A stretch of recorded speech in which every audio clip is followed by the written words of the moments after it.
This weekend, the National Policy Institute held its annual conference in the nation's capital. Their movement is broadly referred to as alt-right, but the positions they embrace are white nationalist, supremacists, and many say absolutely racist. Unlike past gatherings, this meeting was energized by the election of Donald Trump. Here is some of what took place at the conference this weekend.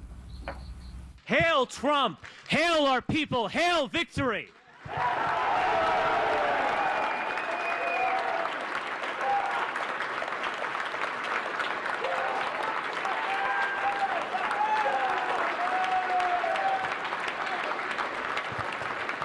No one will honor us for losing gracefully. No one mourns the great crimes committed against us. For us, it is conquer or die. To be white is to be a striver, a crusader, an explorer, and a conqueror. We build, we produce, we go upward. And we recognize the central lie of American race relations.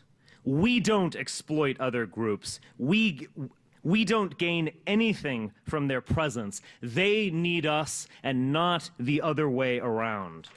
We are not meant to live in shame and weakness and disgrace. We were not meant to beg for moral validation from some of the most despicable creatures to ever populate the planet. We were meant to overcome all of it, because that is natural and normal for us. America was, until this past generation, a white country designed for ourselves and our posterity. It is our creation. It is our inheritance, and it belongs to us. Here's what President-elect Trump's staff had tweeted in response to that controversial video. Quote, President-elect Trump has continued to denounce racism of any kind, and he was elected because he will be a leader for every American. To think otherwise is a complete misrepresentation of the movement that united Americans from all backgrounds. There were protesters outside the conference, and the U.S. Holocaust Museum issued a statement that said, in part, quote, Richard Spencer, the leader of the National Policy Institute, made several direct and indirect references to Jews and other minorities, often alluding to Nazism. The targeting of Jews was central to Nazi racist ideology. The Germans attempted to kill every Jewish man, woman, and child they could find. Nazi racism extended to other groups. By the end of World War II, the Germans and the collaborators had murdered 6 million Jews and millions of other innocent civilians, many of whom were targeted for racial reasons. The Holocaust did not begin with killing, it began with words. The museum calls on all American citizens, our religious and civic leaders, and the leadership of all branches of the government to confront racist thinking and divisive hateful speech. Joining us right now is Richard Spencer, who they were just referring to. So, Richard, we had you previously on TV One. Have you back? First and foremost, when you said despicable creatures, who were you talking about? I was talking about the lying media that have actually been lying about me for the last 24 hours. So when you say lying about you, what does that mean? CNN claimed that I questioned whether Jews were people and things like that. We published the text of my speech. I did nothing of the kind. They're doing a wild exaggeration. They're worrying about fake news. They're engaging in fake news about me. So why Heil Hitler there? Why the Nazi references? Why? No one said Heil Hitler. No, first of all, when we saw the video there were individuals there who were doing that. We've seen photos as well of individuals at that particular conference who were using the Nazi salute. There's a lot of exuberance in events like this. There's also a lot of irony. The fact is... Of the Nazi salute?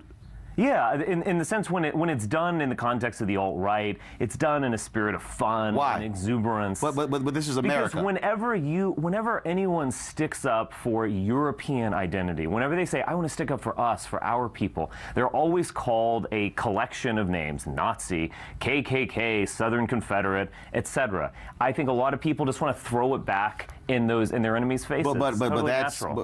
So it's totally natural for Americans to use a Nazi salute when America fought against the Nazis, fought against what they were all about. Why would you salute? Why would you appreciate that? Why would you not say, no, this is America? You don't do that in America. Again, it's a moment of exuberance. No. You use exuberance. Look, I can't police everyone at a conference. No. What you can say, here's the question. Are you an American? Yes, I'm an American. Are you proud to be an citizen. American? Yes, I'm a proud citizen. Do you believe that America should have beaten Nazi Germany in World War II? I wish that we had avoided that conflict. No, you answered my question. You answered my question. Should America have beaten you said we should avoid it. Should America have beaten back Nazi Germany and Adolf Hitler in World War II? Once the United States was in the war, yes, absolutely, we have to win it. So if we won it and we beat back Nazi Germany, why would you even say, well, in exuberance, people do that? Why would you not say, as an American, that is not what we do in America? What you're saying is just logically incoherent. I mean, we're talking about a Second World War, and therefore you can't do something in fun and jest. So you believe five people or something? No. Actually, hold on 1 second. 5 people. Shelley, play the video again. Play the video. Hail Trump! Hail our people! Hail victory! That's not 5 people. That's far more than 5 people. But I'm trying to understand, why would you excuse that as if that's no big deal? Oh, it's just sort of in fun. That's offensive to Americans. That's offensive to American soldiers. That's offensive to World War II veterans who actually fought in that war. How do you say, that's exuberance? Because that's what it was, and it's nothing more than that. This is what I would say, is that... Are there any World War II veterans in your family? Yes, actually, both of my grandfathers. And both of your grandfathers? Yes. Would your grandfathers say, oh, that's exuberance? Yes. Really? Yeah. Right, so your grandfathers wouldn't say, I fought against that. I fought where that's not done in America. No. I don't think most people are like this. It's actually just the liberal media that's in a collective freakout. No, actually, no, it's not a question of collective freakout. If somebody wants to call themselves an American, they would then say, no, that's not American. So also, I want to ask you this here. I'll actually agree. I'll find some common ground here. I do think that the alt-right, we've gone from being a movement that was not connected to the political mainstream, not connected to the political fray. We now are. People are paying attention to us. People are looking at us. And so I actually say yes. We need to start maybe knock some of that stuff off. We need to think of ourselves as a mainstream movement that's going to reach people, because we do have that power. Okay, so here's the call. Are you white nationalists? I don't use the term white nationalist. I like the term alt-right, first off, and I also like the term identitarian, because it gets at what I am and what I believe. And what is that? Identity is at the heart of my ideology. So what's that identity? Race is a foundation of that identity, undoubtedly. Now race is simply a creation of mankind. That's a construct. It doesn't exist. Bottom line is, no, I know who I am. First of all, I'm Roland Martin. I'm a man. Okay. I'm a man. Do you first. identify as a black man? Oh, first of all, I identify as a man. Okay. Identify as a Wasn't man. that sexist? I did, no, actually, it's not sexist because if a one person is a woman, identifies as a woman. Okay. So I'm a man. I'm a Christian. Are you a Christian? I'm a cultural Christian. Yeah. What the hell is that? Well, you know, many of us struggle with faith, but I'm part of a Christian. Hold on. You can't call yourself. You can't call yourself a cultural Christian and then say I struggle with faith. Have you professed that Jesus Christ is your Lord and Savior? No, I have in my life. I don't. I mean, look. Is this an imposition on me? No. Actually, no. It's an interview. But see, when somebody tells me they're a Christian, and I'm culturally Christian. What is culturally Christian? I grew up in a Christian background. I resonate with Christianity, and so on. Okay, I'm asking again. Have you professed with your mouth that Jesus Christ is your Lord and Savior? I have in my life, yes. Okay, so that means that you're a Christian. So how is it that with what you espouse, how do you find that to be compatible with Christian ideals? Most Christians throughout world history agreed with me that identity matters and that race is real and that they're part of an extended family. Well, it's only this tiny slice of world history, like post-1965, that everyone thinks that Christianity is incompatible with identity. Well, I do not believe actually, that. if you use world history, there were people who actually used Christianity to justify slavery and the enslavement of people who look like me. And so why are you a Christian? Why am I a Christian?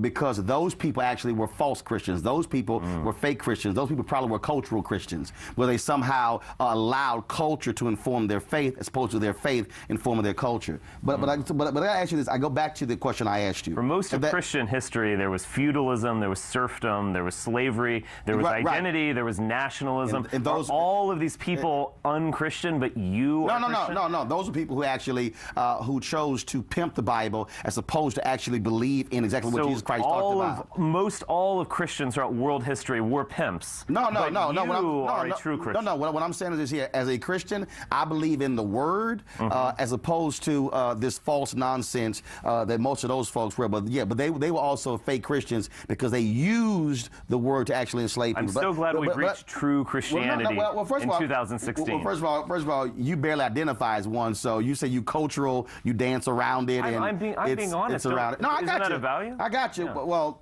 I'm not going to lie to you. No, that's fine. But I still got to go back to this here. So are you a white supremacist? No, I'm not a white supremacist. Absolutely. White supremacy means that a white person would want to rule over other people. So you don't want to rule over other people? I absolutely do not. We've had white supremacy in our past, whether you think of imperialism, slavery, colonialism. That's been a disaster. So no, I don't want to go back to that. So what are you trying to go? So what are you saying? Because in your video you said we don't need them, they need us. Who's they? Yes. Who's they? The white people ultimately don't need other races in order to succeed, in order to be ourselves. Absolutely not. So how do you think America became the greatest economic nation without? Not through black people. Oh, it wasn't? It wasn't because of free labor? Are you talking about slavery? No, I'm talking about slavery and also what happened after slavery, which Douglas Blackman talked about, slavery by another name. So I'm trying to understand, when you say didn't need it, how do you think America became the greatest economy that it did? How do you think that happened? Through the genius of Europeans. How was it the genius of Europeans when the fact of the matter is it was actually King Cotton that supplied the economic means for America to do so? And that was a result of free labor from black people. Look, the whole point here is that who creates these systems? Who creates these business models and businesses? Slavery was a business model? Well, yes, it was a business model, yeah. And was that one that you like or dislike? I dislike. You dislike? Yeah, I absolutely reject it. Okay, yeah. so but you deny the reality, though, no, that's what allowed America to become the economic power, because America supplied 91% of the world's cotton, and so as a result of that, that's how America was able to fund the Industrial Revolution. It was because of free labor from black people. The Industrial Revolution originated in Britain, and it originated in the countryside of Britain, where there were absolutely no slaves. I said the money generated from that. But I asked you again, okay? You said we don't need anybody else. No. But the reality is, America history proves you wrong. The fact of the matter is, there is no great America. You can't sit here and talk about that greatness without other people making that happen. We could have figured out another way to pick cotton. Who? I mean, white people could have figured out another way to get cotton. Y'all tried that, didn't work. Yeah, I mean, We do it now. We've done it previously. I don't know what books you read, but no, that's actually not what happened. But you said y'all would have figured it out, but you didn't. Look, African slavery was an absolute disaster, socially and morally. I reject it. Okay? In terms of the 20th century, when America rose as a geopolitical power, when we had the greatest economy in the world and so on, that has nothing to do with slavery. So you say we don't need anybody else. Okay, but the fact of the matter is, people of color are not going anywhere. So what is your vision for America? That is white land and the rest of us can leave? I think that white people, Europeans, formed the core of American identity. So why don't you go back to Europe? You keep saying Europeans. I just said being a European isn't just a plot of land. Being a European is about blood and spirit.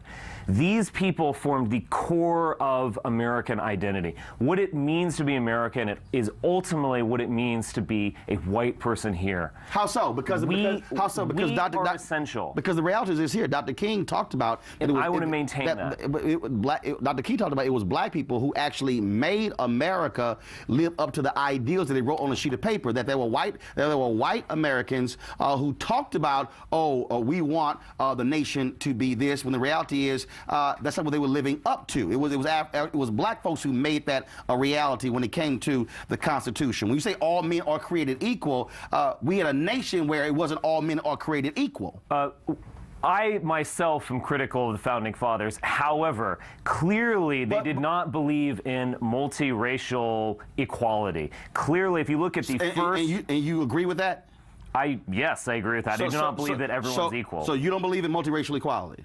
No. I mean, I don't think anyone does, actually. I mean, do you really think that all people are equal in talents and identity and worldview? No, that's not what that means. No. When you say all people are created equal, that means at the moment you are born, we're going to treat you in the same way as we treat everybody else. Now, what you do with your life, what you do with your talents is different.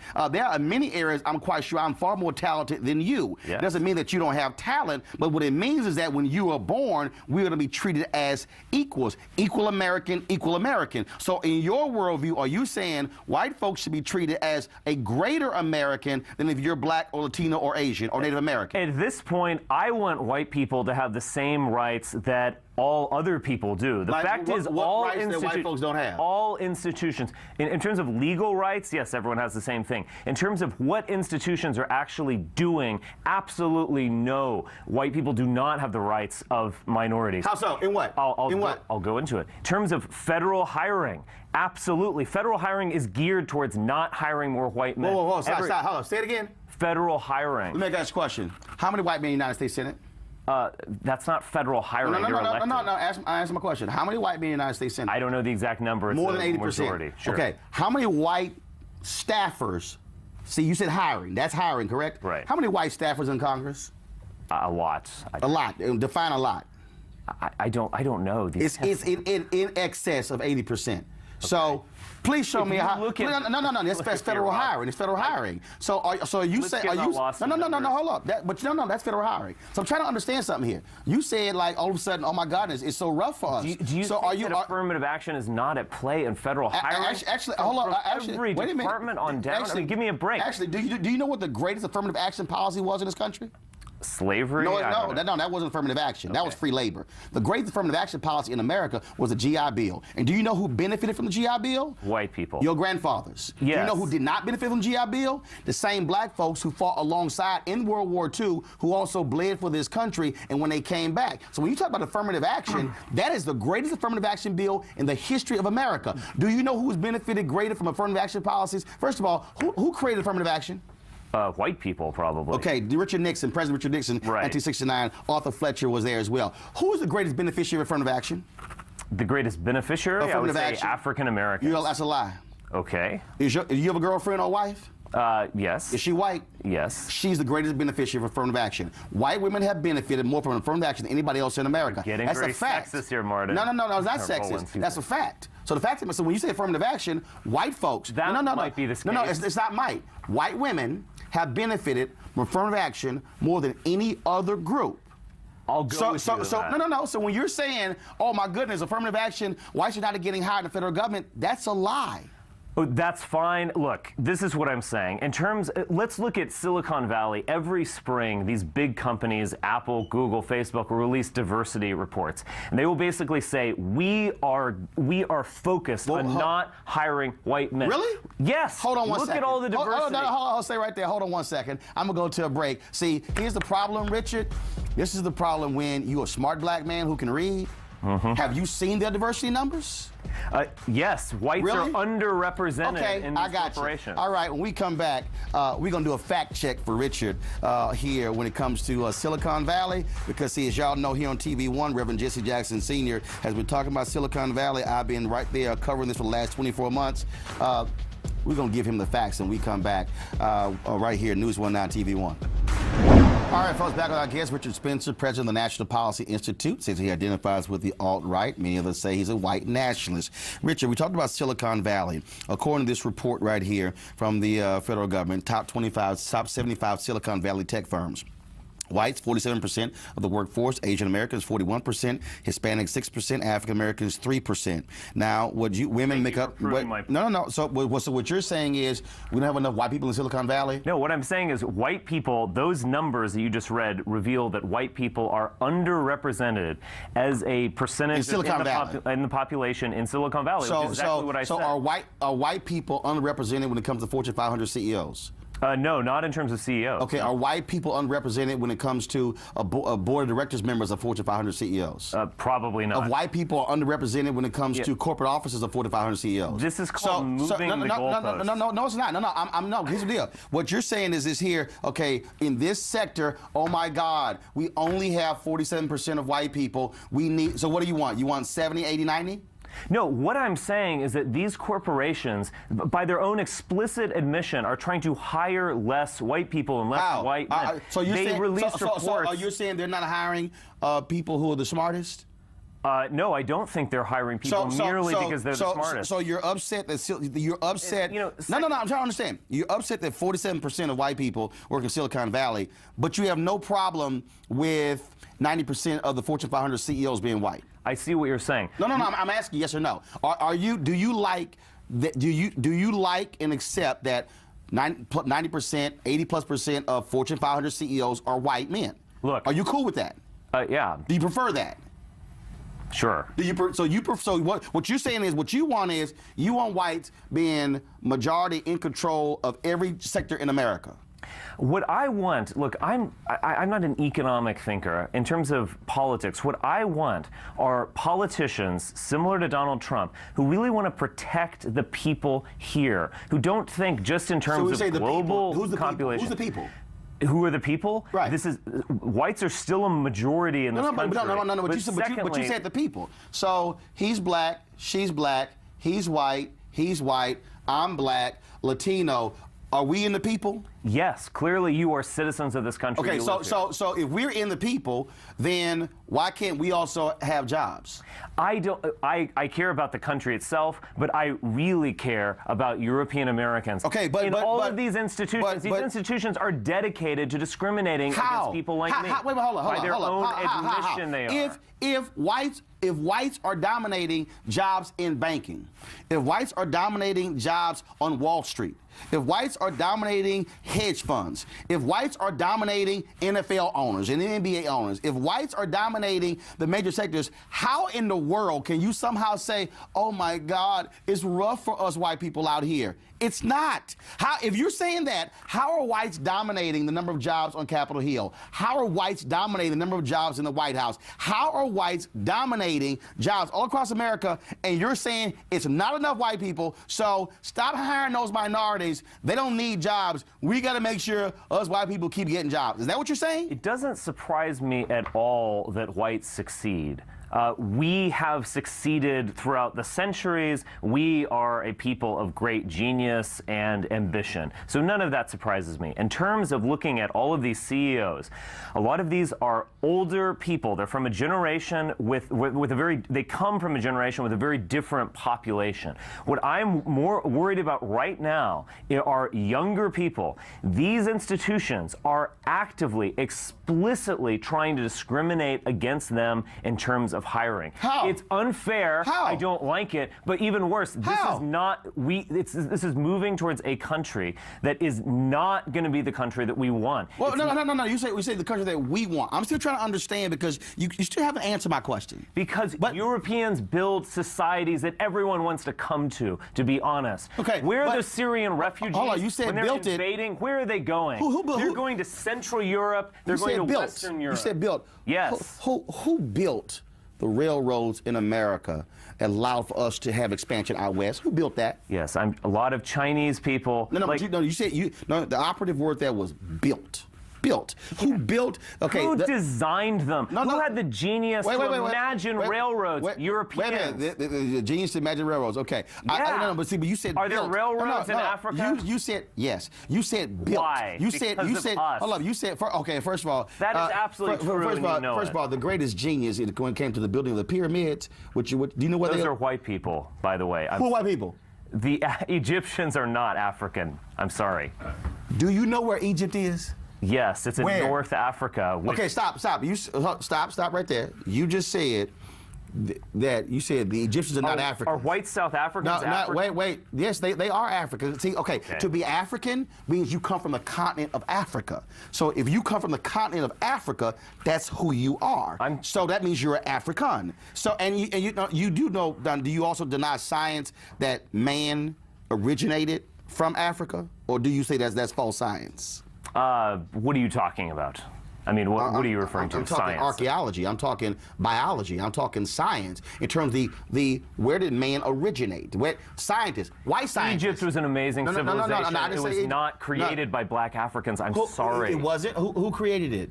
People who are white. How are people? You can look actually look at art, and they differentiate between races. No, I got to ask you a question. How do you from ancient Egyptian art? You do know those were black people. You do know. They weren't. You do know from science you can't get black from white. You can get white from black. You do know when it comes to evolution. What? When it comes. I see what you're saying. Dude, you never studied science? I see what you're. Yes, I have. No, so but I mean, I'm not a scientist. But are man, you? But man originated in Africa. Yes or no? That is a consensus. Yes. Okay. So if man originated in Africa, which means that they were Africans, then all of a sudden, when you talk about the amazing works of the Egyptians, they were people of color. I know that's a little rough for you to handle, but I know you want to hold on to that, somehow thinking whites built the pyramids. But I'm trying to understand. Yeah, we did. No, you didn't. No, you didn't. Because first of all, they were building things in Egypt while white Europeans were still in caves. That's a fact. That's a fact. Okay, sure. I'm still go back to you insist that somehow that whites are not getting jobs in America in this rough. Are you afraid of competition?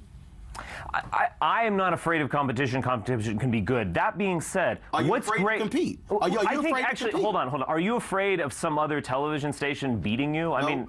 You're not. Okay. You know why? No, you know why? Because you're confident. That's no. great. Not just confident. Because see, I have skill set. I understand what I do. See, but what you're telling me is sounds like confidence. No. What you're telling me is this here. Richard, here's what it sounds like. This is what it sounds like. And I'm not a psychologist. Can I finish my point? But you're afraid. You are afraid that you now are going to have to compete. You've had such a head start. You've had an 80-yard head start in a 100-meter dash, and now you're upset that people are catching up. Sure. Why are you so afraid? Sure, everyone likes to win. But to be honest, in terms of what's great about Donald Trump is that he hasn't been saying, oh, this is great global competition for all Americans, let's do it. No, he's actually said, I care about my people first. I care about people.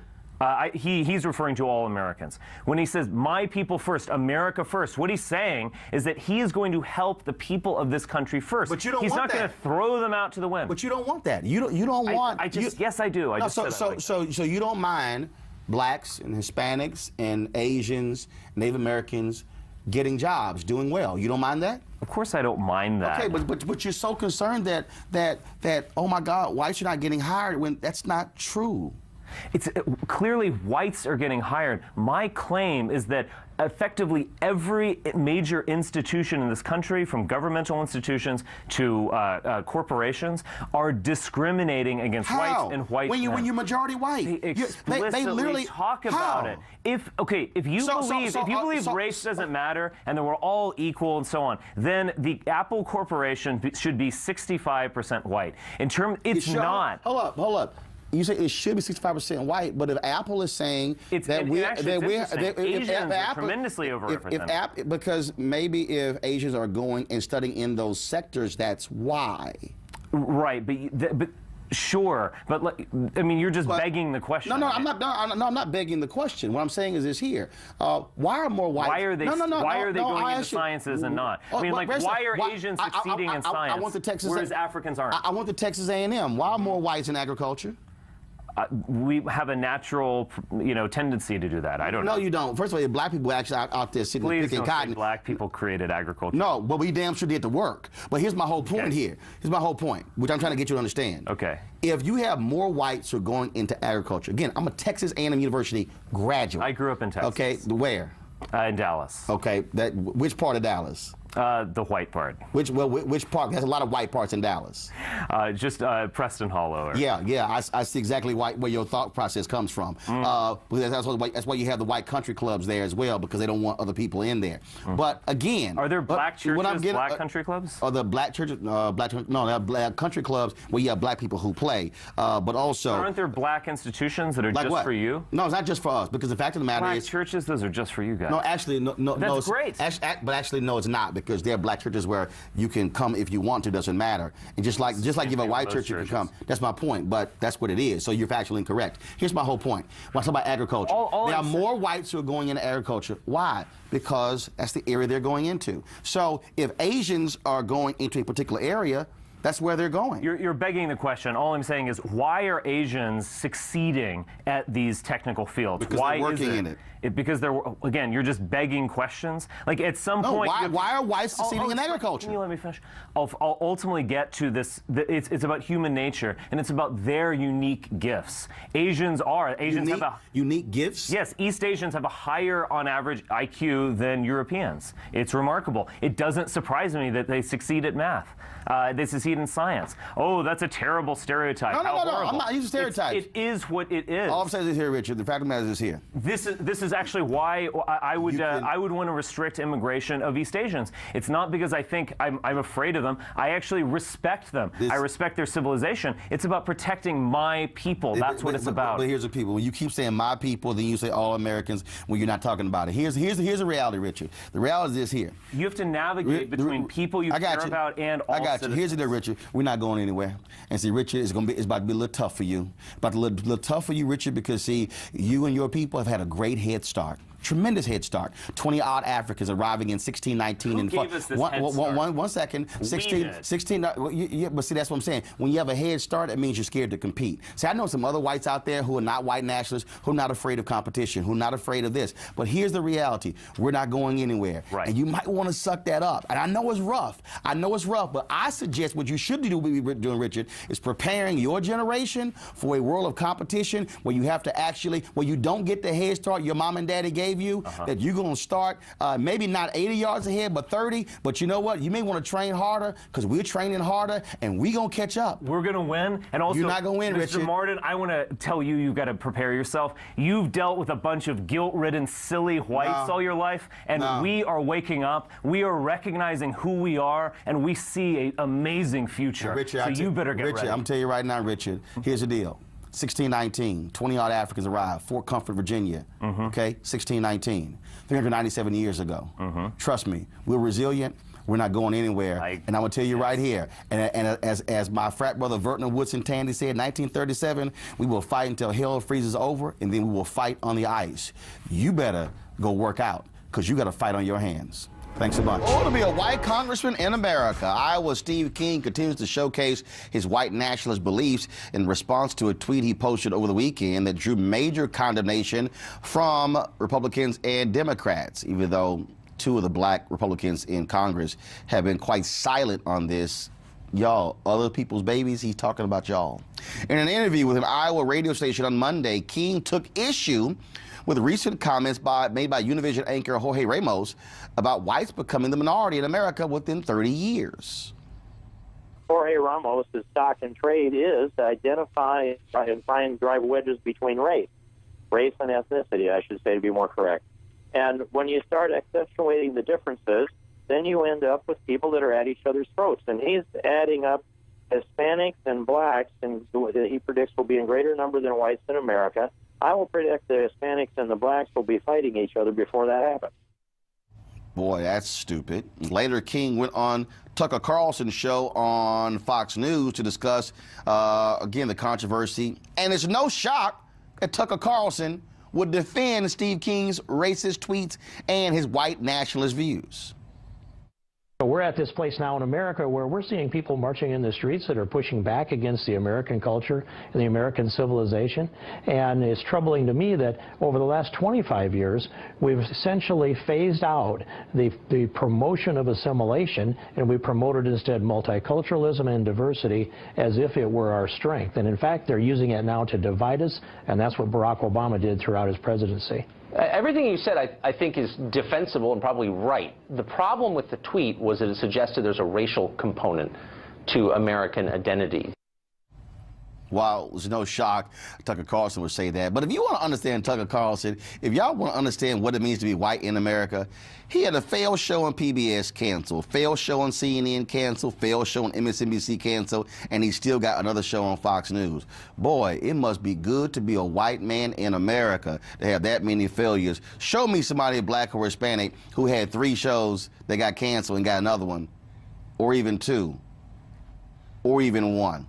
All right, joining us from Whitefish, Montana, white nationalist Richard Spencer, president of the National Policy Institute, Radix Journal. Of course, he also is alt-right leader. So, Richard, you must love Congressman Steve King because he's right up your alley. Right. Steve King said nothing wrong, and he said a lot right. Like what? Well, the basic concept of his tweet, his offending tweet, which is we cannot build a civilization with other people's babies, is exactly correct. And that is European civilization is intrinsically linked to Europeans. It is not some free-floating value system that we could project onto other peoples. It is ours. It comes from us. Richard, you're in Whitefish, Montana, right? That's where I am right now. Yeah. Which country in Europe is that located in? Oh, not this again. No, but you keep saying European values. I'm asking again, are you in Europe right now or are you in the United States of America? Roland, when I say a word like Africa or Europe, that can both mean the continent, that is the geographic place, or it could mean the race of people who emerged, who evolved on those continents. Oh, gotcha. So, okay, all right. I'm when just double saying checking. European, it is a reference to white people. Gotcha. Okay, but you could just say white people because you could actually be white and not from Europe and still be called. So that's what I'm trying to understand. Right. So also, but here's what's interesting. When you talk about other people's babies, you do know that there have been significant advances in this country as a result of other people's babies being in this country. You look at what's happening in Silicon Valley right now. You look at, of course, the African-American experience. In fact, when you talk about even white folks who came from other countries, y'all also came from somewhere else. So you're other people's babies. Yes. I mean, yes and no. I mean, look, in terms of just Silicon Valley, that idea that you just put out there. I mean, 95% of the entrepreneurs who are, really successful, multimillionaires under 40, 95% of them are white.